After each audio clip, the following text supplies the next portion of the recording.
Hey everybody, it's Eric with the Portland Sessions here, and I wanted to give you a little behind the scenes of kind of how we do the streaming side of things. We've been streaming these sessions for quite a while now, and we were looking for a platform that was really easy to bring in artists and bring in guests to be able to have a little conversation at the beginning, hand the stream over to them to let them run through their songs, and then hop back on and have a little conversation again at the end. And we tried a bunch of different ones, but we landed on Restream.io. It was a great platform that was able to stream out to services that I've never even heard of before. But it was also nice because it was all in one with their studio setup. And we'll kind of go over that here in just a second. But we wanted something where we can just kind of have an all-in-one platform. We didn't have to handle or go through, OBS or Streamlabs or one of those, then put it through Restream and then have that go out. We wanted that one-stop shopping kind of concept.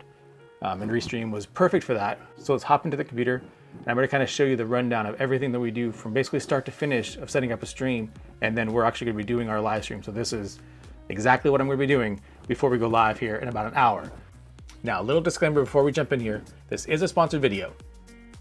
Now, we'd only do sponsored videos with people that we are using and believe in. So it's kind of a win-win situation to partner up with them because it's something that we would be wanting to do anyway. So showing you this little behind the scenes, it's kind of a no-brainer. Plus, we get asked a lot, how are you doing this? What's working? What's not working? And we can say whatever we want to. And later on, you'll kind of see the one thing I would love developers to look at. Otherwise, this platform is amazing. So we'll just jump in. You can see here we've already set up our YouTube, Facebook, Periscope / Twitter, and Twitch. And the nice thing is, we always like to schedule our streams ahead of time, have good thumbnails and those kind of things. So you can kind of go in, and when you're editing, you can pick which scheduled stream you want to do. So today we're doing Howlin' Circus, but here's a few of the other ones we have upcoming. Now, if you were just logging in, this would be all blank, and you would just go up to add a channel, and you can scroll through all the different options that you have, many of which I've never heard of, but that's okay. Maybe we'll start branching out into some of these other platforms. And I know that they're working on Instagram. It's not set up natively yet, so hopefully the second that comes in, you'll see Instagram pop up here, which I know we are all very, very excited to be able to stream natively into Instagram. But you set up here, set yours up. Like I said, we already have ours set up. You can toggle on and off where you want to stream from. If for some reason you're doing a specific stream to just 2 or 3 channels, you don't want to do it to everything. Maybe you are kind of a social media admin for some of these, and so you have a bunch set up for different companies that you work with. You can just kind of go in here and select the ones that you want to stream to at that particular time. So live studio is kind of like the main thing that we're like, this is what we want. Because as you can see, it's just there. Once you get everything set up there in destinations, boom, you're right here, you're live, or you're not live, but you're ready to go live all within this. So we'll kind of do a quick little run through of here. This is pretty consistent across most streaming platforms. So if you're kind of familiar with that, if you're here watching this, you probably have a general idea of how this stuff works. But it's a little different, so it's good to have a quick little rundown. Twitch API not responding, try again later. Maybe we will not be doing Twitch today. We'll see how that kind of goes.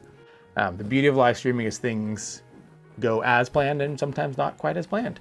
That's okay. But if you need to change anything, you can do that.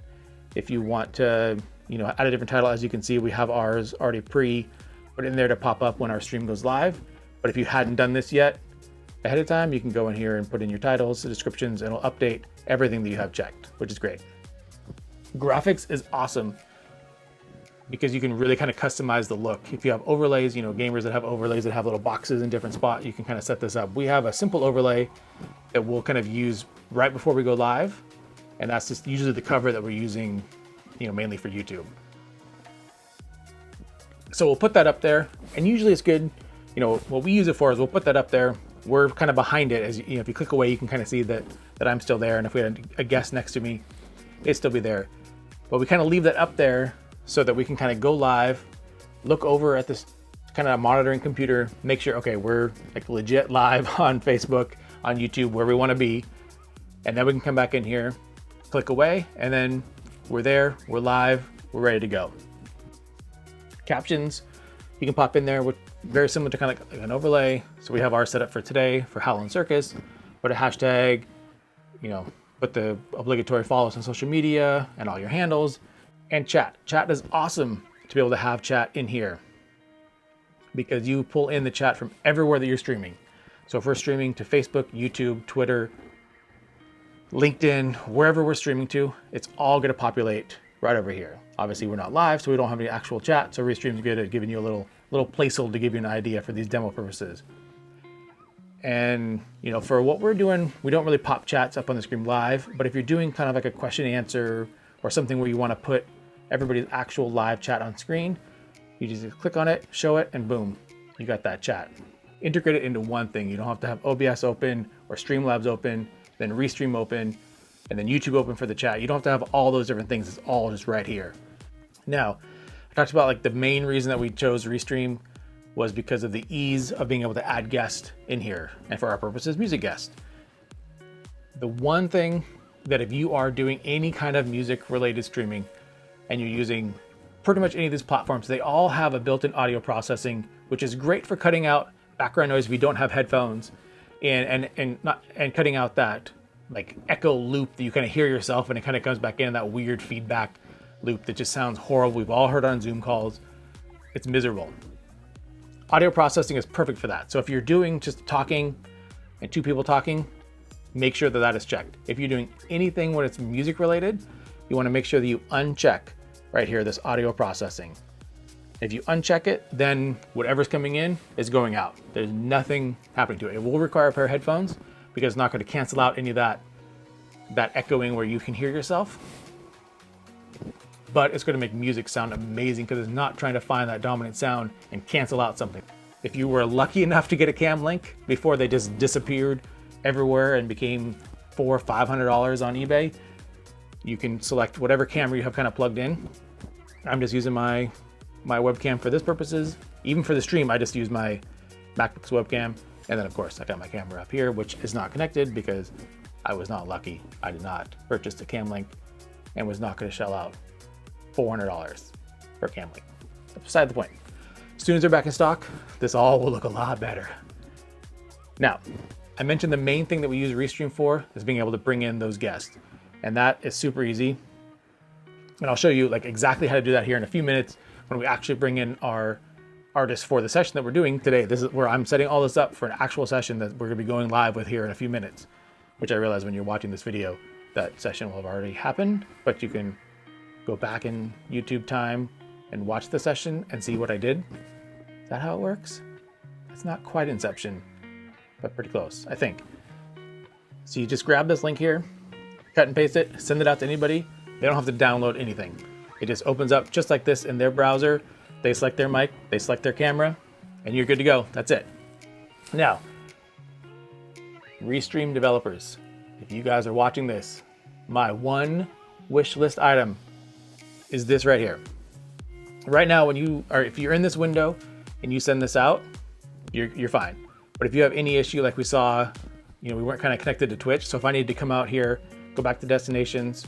If you come out here and make any tweaks or any changes here, or you forgot your stream key, you need to grab your stream key and put it back in. The second you go back in to Live Studio, it generates a new link here. So developers of Restream, that's the one thing that I would love to add to the wish list, is the ability to make sure that this link right there is kind of consistent across the board. I'm sure you are inundated with tons and tons of requests of things that people want to have built in here, but I want to add my name to the list, and I want to add this to your list of things that we would love to have is that kind of consistent. Otherwise, we are loving Restream. It is amazing that the fact that you can just do everything in one spot. It's stable, it works great. We just love it. Quality is good. It's awesome. So I hope this was valuable. Like I said, the basic rundown of all of this is very similar to pretty much any streaming software you might be using. But the guest feature, some of those extra graphics features, the ability to stream to things that I have never heard of is amazing. So I hope you found this a little bit valuable. And if you enjoyed this little behind the scenes rundown, go ahead and click that link below and check out Restream. Give it a try. They have a free version. As with everything, there's a free version with watermarks on it, but it works great. So you can kind of check out to see what it's like. If you kind of like the behind the scenes rundown of the Portland sessions, please consider hopping over to the Portland sessions and subscribing and hitting the bell notification for the different sessions that we have coming up.